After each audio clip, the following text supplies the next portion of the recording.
Okay, तो हम पढ़ रहे ऑप्टिक्स। तो कल हमने पढ़ लिया था इसको, लास्ट टॉपिक में हमने पढ़ लिया था इंटरफेरेंस ऑफ लाइट के बारे में, और हमने फाइंड कर लिया था path difference and phase difference और कंस्ट्रक्टिव एंड डिस्ट्रक्टिव इंटरफेरेंस के लिए। ओके, और हमने कल ये भी देख लिया था कि जो हमारे पास एनर्जी इंटेंसिटी जो है वो एम्पलीट्यूड के स्क्वायर के ऊपर डिपेंडेंट होते हैं।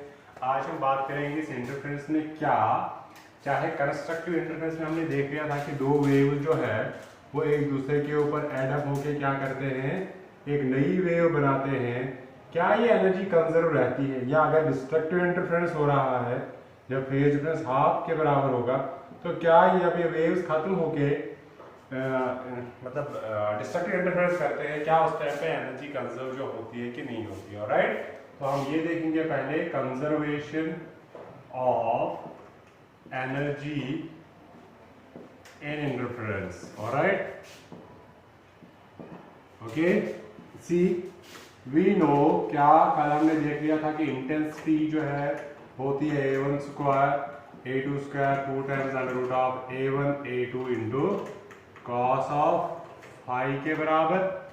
ये एक्सप्रेशन हमने कल पढ़ लिया था।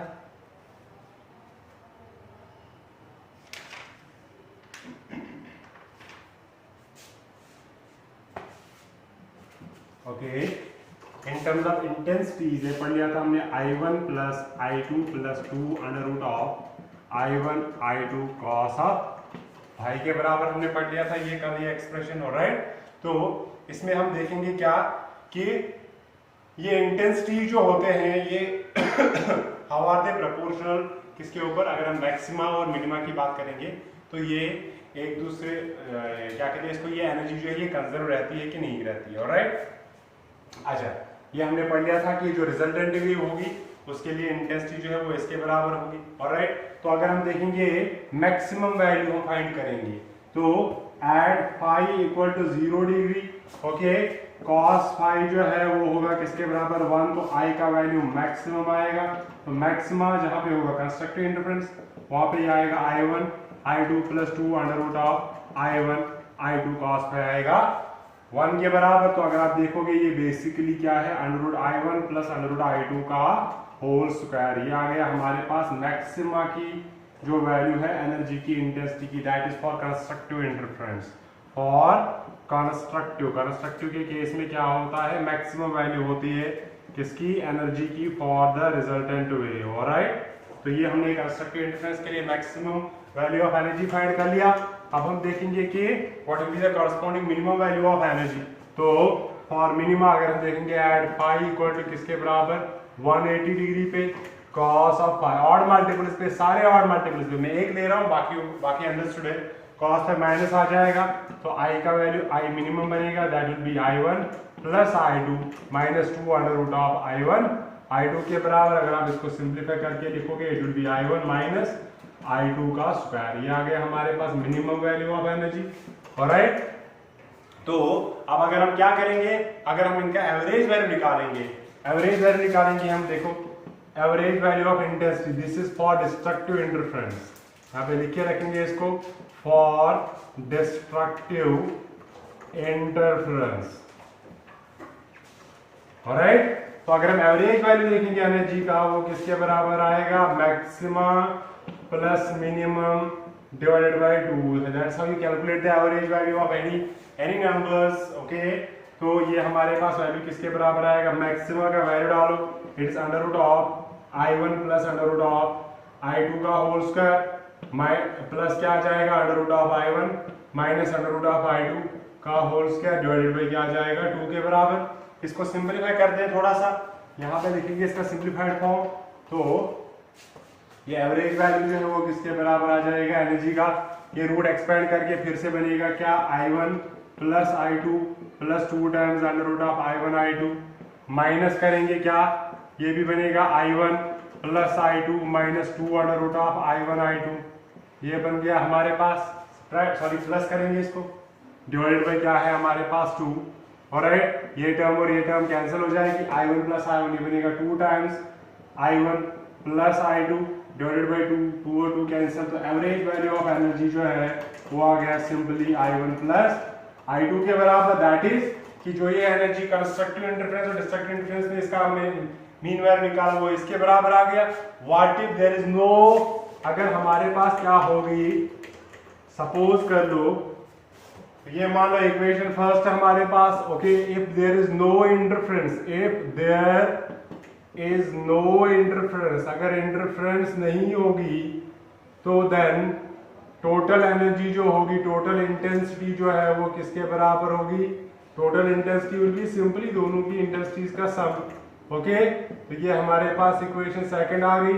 तो from equation first and equation second intensity का वैल्यू एवरेज और इंटेंसिटी विदाउट इंटरफेरेंस जो है वो वैल्यू क्या आ रहे हैं, सेम आ रहे हैं। इसका मतलब क्या है कि वाले इंटरफेरेंस बिफोर इंटरफेरेंस वाला केस कि जब इंटरफेरेंस नहीं हो रही है टोटल एनर्जी मान लो इंटेंसिटी 10 + 10 20 यूनिट्स था, बट जब हमने इंटरफेरेंस करके देखा फिर हमने देखा इसकी एनर्जी टोटल कितनी है, दैट्स आल्सो 10 + 10 दैट इज 20।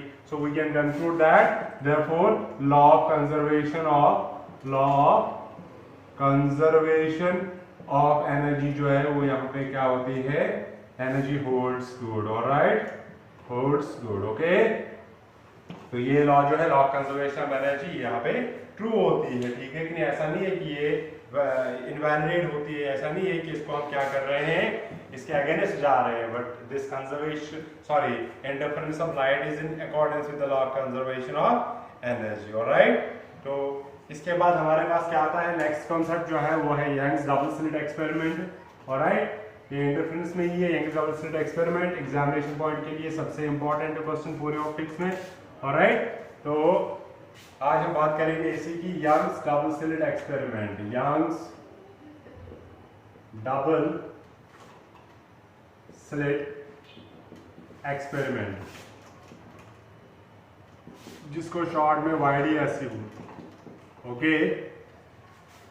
इसने क्या किया था, इसने एक एक्सपेरिमेंट परफॉर्म कर लिया था। इस एक्सपेरिमेंट में इसने क्या कर लिया, इस एक्सपेरिमेंट में इसने लिया है एक सोर्स ऑफ लाइट लिया है जो एमिट करता है मोनोक्रोमेटिक लाइट। क्या करता है, mono mean single, chromatic mean colour या वेवलेंथ, सिंगल वेवलेंथ वाली लाइट एमिट करता है। सोडियम लैंप यूजुअली यूज हो जाता है यहाँ पे, सोडियम लैंप जिसमें सोडियम को इग्नाइट किया जाता है, सोडियम लैंप। बाकी जो है मतलब अगर हम नॉर्मल कंबशन की बात करेंगे, लैंप्स की बात करेंगे, उसमें मल्टी कलर लाइट निकल जाती है, ओके। उसके बाद क्या कर लिया इसने, सामने इसके कार्डबोर्ड रखा और कार्डबोर्ड में एक्सट्रीमली थिन स्लिट्स बनाए, नॉट होल्स बल्कि स्लिट्स। अगर आप इसको ये कार्डबोर्ड जो है ये मैंने रखा हुआ ऐसे, ओके, ऐसे मान लो। अगर आप इसको ऐसे देखोगे तो ये स्लिट बने हैं इसके बीच में, तो ये स्लिट्स दो रखे हैं symmetrically placed about this axis, alright. और फिर क्या कर लिया है, फिर इसके सामने रखा एक स्क्रीन एक रखा है, ओके। तो उसने क्या ऑब्जर्व कर लिया कि जब ये लाइट यहाँ से निकलती है तो उसने ऑब्जर्व कर लिया यहाँ पे सेंटर में तो ब्राइट स्पॉट आता है, बी से नोट करूंगा, इसके ऊपर इसके नीचे डार्क स्पॉट आता है, उसके ऊपर ब्राइट स्पॉट आता है, इसके नीचे ब्राइट स्पॉट आता है, इसके ऊपर डार्क स्पॉट आता है, इसके नीचे डार्क स्पॉट आता है। ऑल्टरनेटली ये ऐसे ही अरेंज होते हैं ब्राइट एंड डार्क स्पॉट्स का, एक पैटर्न जैसा बन गया, एक फ्रिंज पैटर्न जैसा बन गया। तो ये इसने ऑब्जर्व कर लिया। तो इसने इसको एक्सप्लेन कैसे किया कि भाई ये बेसिकली होता क्या है। मान लो कि अगर ये पार्टिकल होता, ये basically wave nature of light को एक्सप्लेन कर रहा था, तो इसने बोला कि अगर ये पार्टिकल होता तो मान लो यहाँ से पार्टिकल्स निकल रहे हैं इस होल से, तो 10 पार्टिकल इस होल से निकलेंगे इधर जाएंगे, 10 होल इधर से निकलेंगे इधर जाएंगे, या कोलाइड होके कहीं आगे पीछे भी जा सकते हैं, मगर उनका पैटर्न एक प्रॉपर सेटअप नहीं होगा, ऑलराइट। बट तो पार्टिकल्स जो है अगर वो गए हैं, यहाँ है पार्टिकल्स 10 तो यहाँ पर कोई नहीं होगा, या यहाँ पे है, यहाँ पे कोलाइड करके यहाँ पहुंच गए, यहाँ पे कोई नहीं होगा। पर ये जो पैटर्न जैसे बन रहा है कि एक जगह पे कंप्लीट डार्कनेस है, फिर उसके ऊपर और नीचे कंप्लीट ब्राइटनेस है, फिर उसके ऊपर नीचे कंप्लीट डार्कनेस अगेन, ये जो पैटर्न एक बन रहा है, अगर आप देखोगे ये भी एक स्क्रीन है, ऐसे देखोगे इसको फ्रंट पे, तो इसने ऑब्जर्व किया था ये चीज कि बीच में जो है व्हाइट है, फिर हमारे पास इसके ऊपर इसके नीचे जो है ये डार्क पैटर्न है, यहाँ बन रहा है ऐसे, ओके। फिर इसके ऊपर ब्राइट है, फिर इसके नीचे ब्राइट है, फिर इसके ऊपर डार्क है, ऑलराइट, फिर इसके नीचे डार्क है, ऑलराइट, फिर इसके ऊपर ब्राइट है, इसके ऊपर ब्राइट है। तो ऐसे ही पैटर्न इसने देख लिया था, ऑलराइट। ये इसी शीट को मैं दिखा रहा हूँ ऐसे करके, ये है हमारे पास bright dark bright dark bright dark bright dark bright, alright. तो सिमिलरिटी के साथ ये जो है सिमिट्री के साथ है पैटर्न्स ऊपर नीचे बन रहे स्क्रीन के ऊपर। तो यहाँ पे बीच में ये लाइट की इंटेंसिटी कंप्लीटली खत्म होती है, यहाँ पे जो लाइट की इंटेंसिटी जो है ब्राइट हो जाती है। तो इसने बोला कि ये बेसिकली क्या है, एक वेव है, क्योंकि ये इंटरफेयर कर सकते हैं सिर्फ और सिर्फ वेव्स। ऑलराइट, तो ये वेव्स क्या हो रहे हैं, इसने बोला यहाँ पे दो टाइप की इंटरफेरेंस हो रही है। जहाँ पे ये डार्क स्पॉट बन रहे हैं वहां पे डिस्ट्रक्टिव इंटरफेरेंस हो रही है, जहाँ पे ब्राइट स्पॉट बन रहे हैं वहां पे कंस्ट्रक्टिव इंटरफेरेंस हो रही है। ऑलराइट, और कंस्ट्रक्टिव इंटरफेरेंस में एक दूसरे का एम्पलीट्यूड इंटेंसिफाई होता है, इंक्रीज होता है, इसलिए वो ज्यादा ब्राइट दिखता है। और डार्क स्पॉट में क्या होता है, डिस्ट्रक्टिव इंटरफेरेंस होती है और वो एक दूसरे की इंटेंसिटी को खत्म कर देती है। ऑलराइट, तो इस तरह से ये पैटर्न बन जाता है। ओके, तो इसका जो एक्सपेरिमेंटल सेटअप है वो कैसा था, वो बिल्कुल ऐसा ही सेटअप एक था। ऑलराइट, और एक मोनोक्रोमेटिक सोर्स लिया है, और ये जो दो स्लिट्स रखे हैं, ये जो दो स्लिट्स रखे हैं इनको हम बोलते हैं स्लिट S1 S2। बेसिकली यही सोर्सेज का काम करते हैं, दिस द प्राइमरी सोर्स। और ये जो स्लिट S1 एंड S2 जो है, ये इनको हम बोलते हैं क्या, कोहेरेंट सोर्सेज ऑफ लाइट। क्या बोलते हैं, coherent sources of light.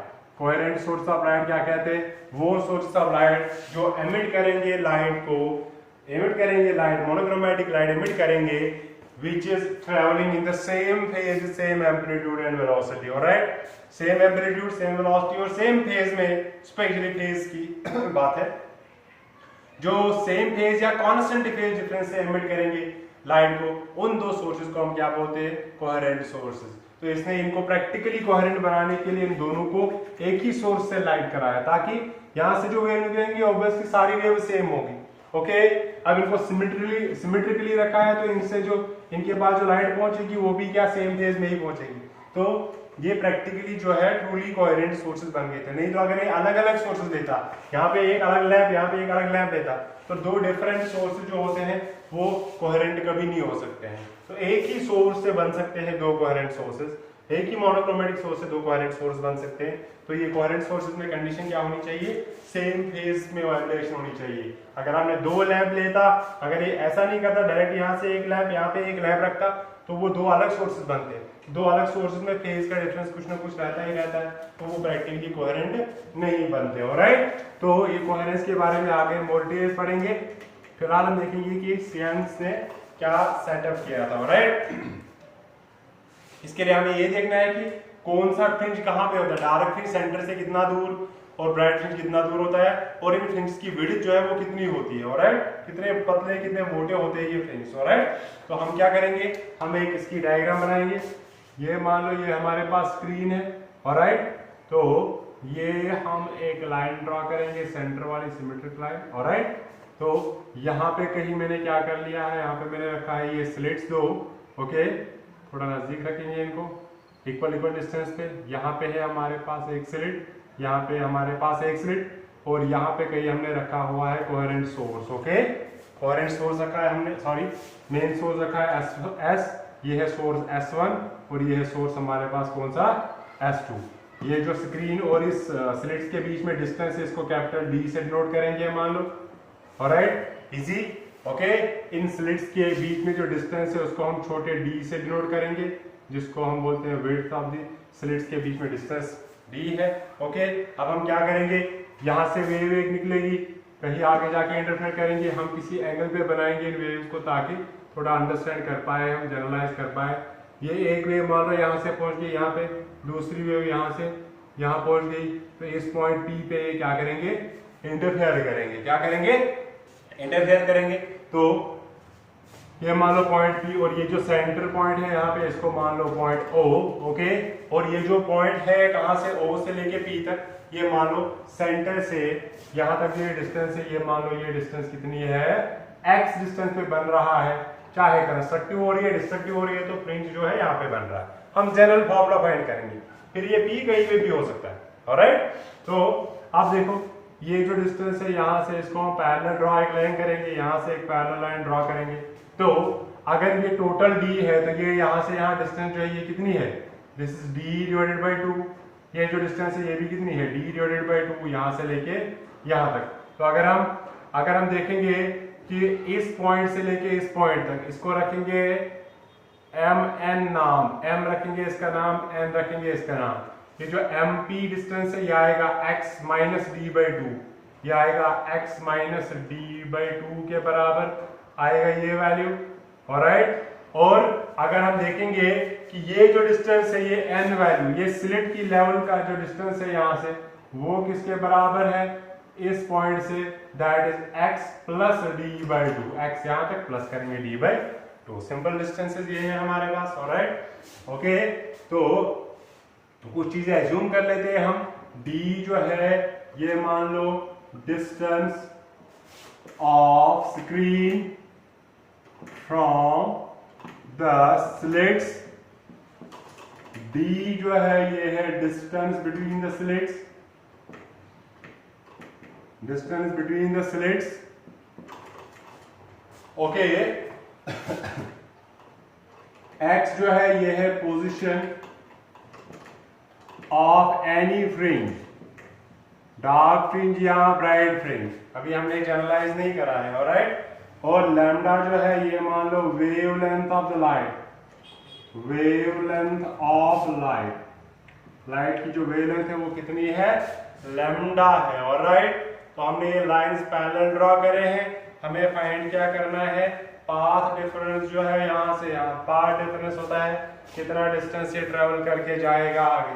Path difference अगर आप देखोगे, मान लो ये S1 से जो लाइट जा रही है ये स्ट्रेट, तो इसको 10 मीटर डिस्टेंस ट्रेवल करनी है, मगर ये वाली जो है ये ट्रेवल कर रही है इससे ज्यादा 20 मीटर डिस्टेंस। तो इनके पाथ्स के डिस्टेंस जो इन्होंने ट्रेवल करी उसका डिफरेंस कितना है, 20 माइनस 10, तो 10 मीटर का डिस्टेंस आएगा। तो हम देखेंगे यहाँ पे, तो फ्रॉम द फिगर हमारे पास क्या आएगा, पाथ डिफरेंस जो होगा, path difference of the two slits from interference point P, interference point P जो है वो किसके बराबर आएगा, डेल्टा x से हम डिनोट करेंगे उसको, या डेल्टा y से करेंगे पाथ डिफरेंस। ऑलराइट, वो किसके बराबर आएगा, वो आएगा हमारे पास S2P माइनस S1P। ये कितना ट्रेवल करके गया, 100 मीटर, ये कितना करके गया, 20 metre, 100 minus 20 that is 80 metre जो है हमारे पास डिस्टेंस आ गया। तो ये है हमारे पास पाथ डिफरेंस। ऑलराइट, तो ये एक्सप्रेशन ऐसे ही रख लो, let's say equation number first. अब S2P S1P का वैल्यू फाइंड करेंगे, खत्म बात। तो पहले हम फाइंड करेंगे S2P। देखो ये यहाँ ये और ये जो है ये बन रही है एक राइट एंगल ट्रायंगल, यहाँ पे है राइट एंगल। ऑलराइट, तो from right angled triangle S2NP using Pythagoras theorem. Alright, Pythagoras theorem use करेंगे। एक्सप्रेशन यहां लिख रहा हूं मैं, तो हमारे पास S2P हाइपोटेन्यूज जो है वो आएगा base square plus perpendicular square, that is S2N का स्क्वायर प्लस परपेंडिकुलर है PN का स्क्वायर या NP का स्क्वायर। ऑलराइट, ओके, ये S2N जो है ये किसके बराबर है, D का स्क्वायर प्लस NP जो है N2P, दैट इज इसके बराबर x प्लस d/2 का स्क्वायर, और इसके ऊपर रूट भी है, सॉरी ये इसके ऊपर आ जाएगा क्या, 1/2, ये रूट आ जाएगा। ओके, वेरी इजी, ये हमारे पास बन गया इसका एक्सप्रेशन। ऑलराइट, S2P का। ओके, इसी तरह अगर हम फाइंड करेंगे क्या, S1P का वैल्यू, फिलहाल इसको ऐसे ही रखेंगे, बाद में इसको थोड़ा सा सिंपलीफाई करेंगे। ओके, नेक्स्ट जो है पहले ये जो एक्सप्रेशन है पाथ डिफरेंस का एक्सप्रेशन यहाँ पे लिख के रखता हूं मैं, it is S2P minus S1P, ये है हमारे पास इक्वेशन नंबर फर्स्ट। ऑलराइट, तो S2P का वैल्यू आ गया। अभी हम फाइंड करेंगे S1P। तो अगर हम देखेंगे ट्रायंगल ये वाली राइट एंगल ट्रायंगल है यहाँ पे, तो in right angle triangle S1MP using PGD। Alright, तो हमारे पास S1 हाइपोटेन्यूज का स्क्वायर आएगा base square plus perpendicular square, okay, power 1/2। Alright, क्यों, क्योंकि ये स्क्वायर वाला होता है ये फॉर्मूला। Okay, power 1/2। तो अगर आप देखोगे S1P का वैल्यू, S1M जो है वो भी D के बराबर है, प्लस एम बी जो है x minus D by two का स्क्वायर। ओके, x ये एम बी जो है x minus D by two का स्क्वायर, ये आ गया हमारे पास S1b। तो put these two values, put these values of S1p and S2p in equation number first. तो डेल्टा y जो है ये आएगा D square plus X plus D by two का whole power 1/2 minus S1p that is D square plus x minus D by to square का power 1/2। ये बन गया हमारे पास एक्सप्रेशन। अब हमने क्या करना है, हमने इसको थोड़ा सा एक्सपेंड करना है। क्या करना है, एक्सपेंड करेंगे। कैसे एक्सपेंड करेंगे, या तो अप्रॉक्सीमेशन लगाएंगे। पहले हम क्या करेंगे, सबसे सिंपलीफाइड मेथड, ठीक है, वो हम ये करेंगे। रिमेंबर वन थिंग, ये जो स्लिट डिस्टेंस होती है ये बहुत छोटी होती है, negligibly small in comparison to this distance. Alright, तो हम क्या करेंगे, हम यहाँ पे भी ऐसा ही एक्सप्रेशन निकालेंगे। हम इन दोनों में से, इसमें से डी स्क्वायर कॉमन निकालेंगे, इसमें से भी डी स्क्वायर क्या निकालेंगे, कॉमन। तो ये आ गया डी स्क्वायर रूट के बाहर, तो ये डी आएगा, यहाँ बचा 1 प्लस ये है x plus D by two का स्क्वायर डिवाइडेड बाई डी का होल स्क्वायर। ऑलराइट, पावर कितना है 1/2। सिंपल, ये आ गया हमारे पास। d कॉमन निकाल के इसके नीचे रूट बन गया ऐसे, माइनस यहाँ पे भी d कॉमन निकालो, ये बन गया 1 plus x minus D by two divided by D का होल स्क्वायर। पावर कितना है 1/2। Okay, easy. थोड़ा सा यहाँ पे ये जम्बलिंग होगी, इसको दोबारा देखते हैं। तो ये हमारे पास बन गया क्या, d into 1 plus x minus D by two divided by D का होल स्क्वायर। पावर कितना है 1/2। सिंपल। ओके, अब थोड़ा सा इसको सिंपलीफाई करेंगे, किससे यूजिंग करेंगे, हम यूज करेंगे हम कौन सा, जो हमारे पास है बाइनोमियल एक्सपेंशन का अप्रॉक्सीमेशन। देखो मैंने पहले ही बोला, ये d बाई डी जो है बहुत छोटी डिस्टेंस होती है, इन फ्रिंज की डिस्टेंस जो है ये भी बहुत छोटी होती है, मगर स्क्रीन एंड स्लिट्स के बीच में डिस्टेंस बहुत बड़ी होती है। तो एक छोटे से वैल्यू को बड़े वैल्यू से डिवाइड करोगे तो छोटा नंबर आएगा, उसको स्क्वायर करोगे और फर्दर छोटा आएगा। ओके, तो हम लिखेंगे यहाँ पे since x plus D by to जो है छोटा है इन कंपैरिजन टू डी, या इसका स्क्वायर जो है वो फर्दर छोटा होगा। तो देयरफॉर यूजिंग बाइनोमियल थ्योरम अगर हम यूज करेंगे तो हमारे पास जो एक्सप्रेशन आ जाएगा क्या, कि 1 प्लस ये जो इसका पावर है ये किसके बराबर आएगा, 1 प्लस एक्स पावर n जो है वो अप्रोक्सीमेटली 1 प्लस एन एक्स के बराबर होता है। ऑलराइट, ठीक है कि नहीं। तो यही अप्रोक्सीमेशन यहाँ पे हम लगाएंगे, तो हमारे पास एक्सप्रेशन जो है वो कैसा आ जाएगा, वो हम यहाँ पे लिख देते हैं।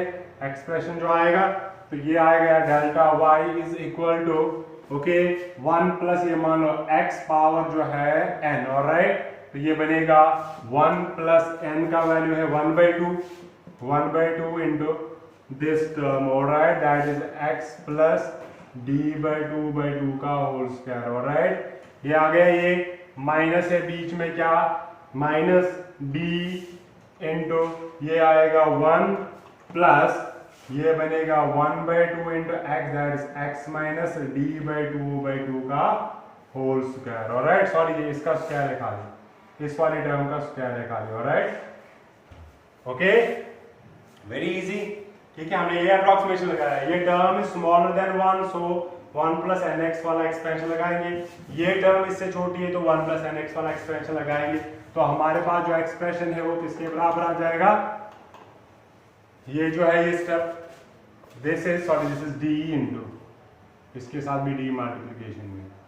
ऑलराइट, तो हमारे पास बन जाएगा डेल्टा y इक्वल्स, इस वाले और इस वाले में d कॉमन है, इसको निकालेंगे बाहर।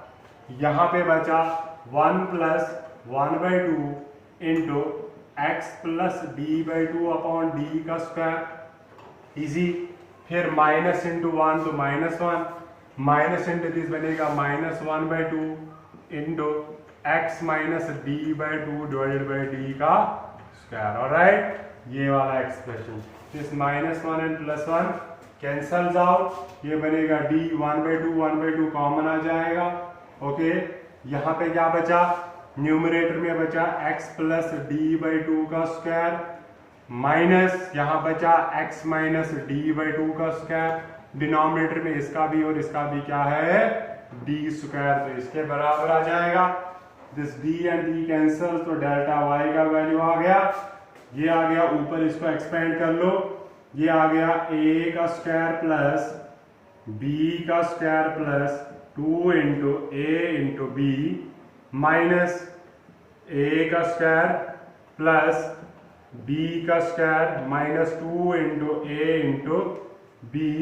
ओके, ये आ गया हमारे पास, डिवाइड बाय करेंगे 2 इंटू डी से। ऑलराइट, तो ये देखो सिंप्लीफाई होके क्या बनेगा, ये और ये कैंसल, ये और ये कैंसल, ये बनेगा x square plus D square by 4 plus x D minus x square minus D square by 4 और माइनस माइनस बनेगा plus x D divided by क्या बनेगा, या 2 into D, x square D square by 4 D square by 4 cancel, तो ये delta Y का value जो है ये आ गया 2xd अपॉन 2d के बराबर, ये और ये कैंसल हो जाएगा, तो हमारे पास क्या आ गया, देयरफॉर यहाँ पे लिखेंगे हम एक्सप्रेशन अपना, ये जो पाथ डिफरेंस का वैल्यू है ये किसके बराबर आ गया, डेल्टा y जो है, तो therefore delta y will be equal to xd upon d के बराबर। ऑलराइट, ये है हमारे पास path difference, okay, in terms of that position x and distance of the fringe is d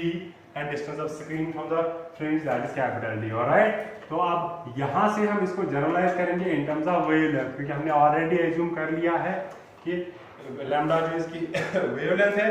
तो अगर हम देखेंगे position of bright fringe, position of bright fringe, bright fringes के लिए क्या होगा, इनकी बात करेंगे हम पोजीशन ऑफ ब्राइट फ्रिंज, तो हम लिखेंगे for constructive interference, constructive interference के लिए क्या होगा कि ये पाथ डिफरेंस जो है कल हमने देखा था, it should be equal to 2n lambda के बराबर।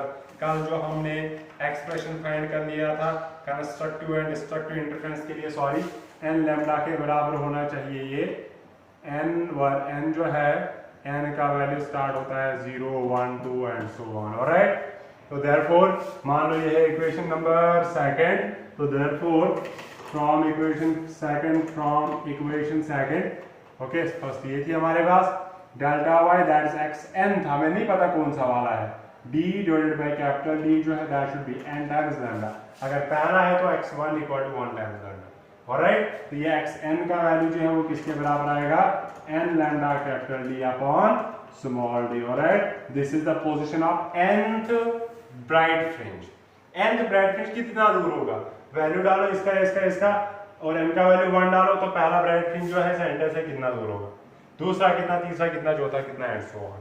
ऑलराइट, अगर आप n का वैल्यू 0 से स्टार्ट करोगे तो पहला वैल्यू x का वैल्यू कितना आ गया 0, मतलब यहां से 0, तो यही वाला, तो सेंटर पे क्या बनता है हमारे पास एक ब्राइट फ्रिंज। ऑलराइट, तो for n equal to 0, for n equal to 0 xn का वैल्यू आ गया 0 के बराबर, देयरफॉर द सेंट्रल फ्रिंज जो होता है, सेंट्रल फ्रिंज जो है इज ब्राइट, क्या होता है, ब्राइट फ्रिंज। वेरी इजी, तो ये एक्सप्रेशन जो है ये हम इधर लिख के रखेंगे, position of nth bright fringe is n lambda capital D upon small d के बराबर आया। नाउ लेट्स मूव फर्दर, अब हम क्या करेंगे, पोजीशन ऑफ डार्क फ्रिंज की बात करेंगे। ओके, तो डार्क फ्रिंज के लिए क्या होगा, डिस्ट्रक्टिव इंटरफेरेंस होगी, तो dark fringe for destructive interference, destructive interference में क्या होगा, हमारे पास डिस्ट्रक्टिव इंटरफेरेंस में क्या होता है, पाथ डिफरेंस जो है, पाथ डिफरेंस कल हमने देख लिया था लास्ट टॉपिक में, डेल्टा वाई या डेल्टा एक्स से उधर डिनोट किया था हमने, पाथ डिफरेंस जो होती है that is 2n + 1 into lambda divided by 2 के बराबर, तो therefore from equation second, that is delta y equal to x n d upon d जो है that is 2n plus 1 lambda upon 2. alright, don't get confused with this n. ये n कहाँ से आया? it is for the number nth. वहाँ पे हमें पता नहीं कौन सा था, हमने डेल में लिख दिया था x. ओके, तो अगर हम x n का वैल्यू फाइंड करेंगे that is 2n plus 1 into lambda capital D upon small 2d. alright, ठीक है कि ये नीचे जाएगा, ये ऊपर जाएगा. This is the position of nth fringe. Alright, और यहाँ पे भी n का वैल्यू जो है वो स्टार्ट होता है किधर से? 0 1 2 3 एंड सो ऑन. तो अगर आप n का वैल्यू 0 डालोगे, ये आएगा लैम्डा d अपॉन 2d. तो पहला फ्रिंज जो है यहाँ से कितना आएगा? ये जो है लैम्डा d अपॉन d है, लैम्डा d अपॉन d इधर से आधा इधर से आधा. तो सेकंड जो है वो क्या होगा हमारे पास? Dark fringe. ऑलराइट, तो ये है position of nth dark fringe. Okay, तो इस एक्सप्रेशन को भी हम साइड में रखेंगे. अब यहाँ पे सबसे इंपॉर्टेंट है, इसको हटाओ तो हमारे पास दो चीजें आ गई. डार्क ब्राइट फ्रिंज की पोजीशन, ब्राइट फ्रिंज पोजीशन जो है वो हमारे पास आ गई किधर? X N equal to n lambda D upon d. और डार्क फ्रिंज की पोजीशन जो आ गई, डार्क फ्रिंज पोजीशन जो है वो आ गई हमारे पास X N equal to 2n plus 1 into lambda d upon 2d. ये दो आ गए हमारे पास. अब सबसे इंपॉर्टेंट जो इसमें है वो हमें फाइंड करनी है कि जो ये फ्रिंज बनेंगे इनकी विड्थ कितनी होती है. तो उसको हम बोलते हैं fringe width.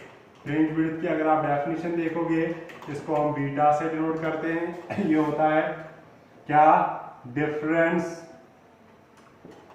Between two consecutive bright और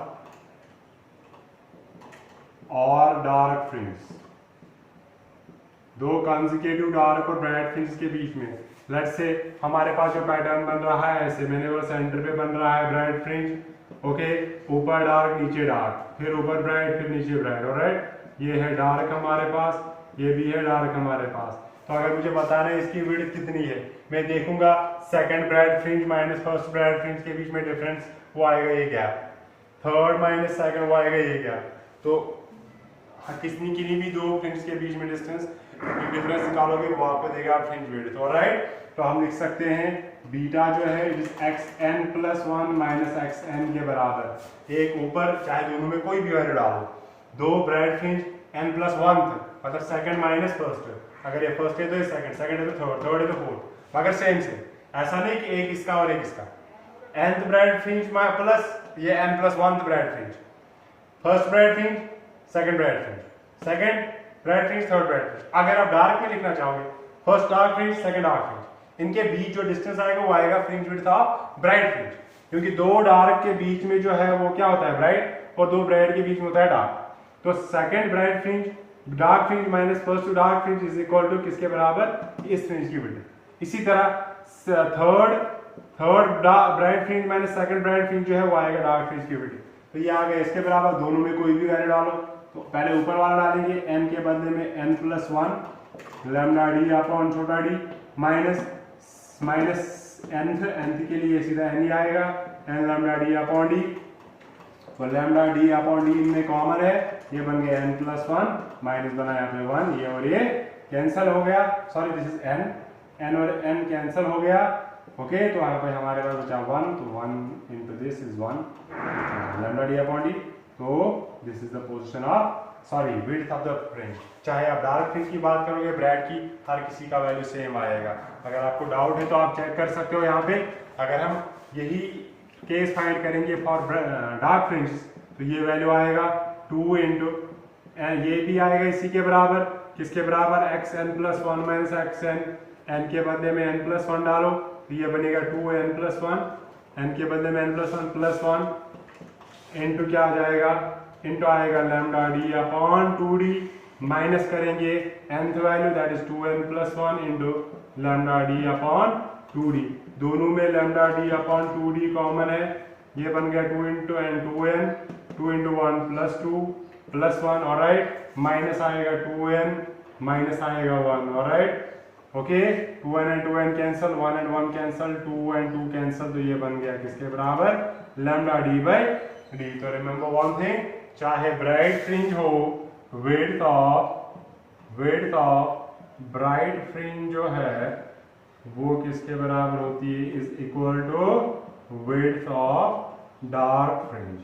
हर कोई फ्रिंज जो है सेम विड्थ का होता है, ओके, और सेंटर वाला मैक्सिमम होता है, उसके ऊपर और नीचे सिमेट्रिकली एक डार्क एक ब्राइट, एक डार्क एक ब्राइट होता है। That is how you derive the expression for the fringe width in case of YDSC। बहुत इंपॉर्टेंट क्वेश्चन है एग्जामिनेशन के लिए। That's all for today.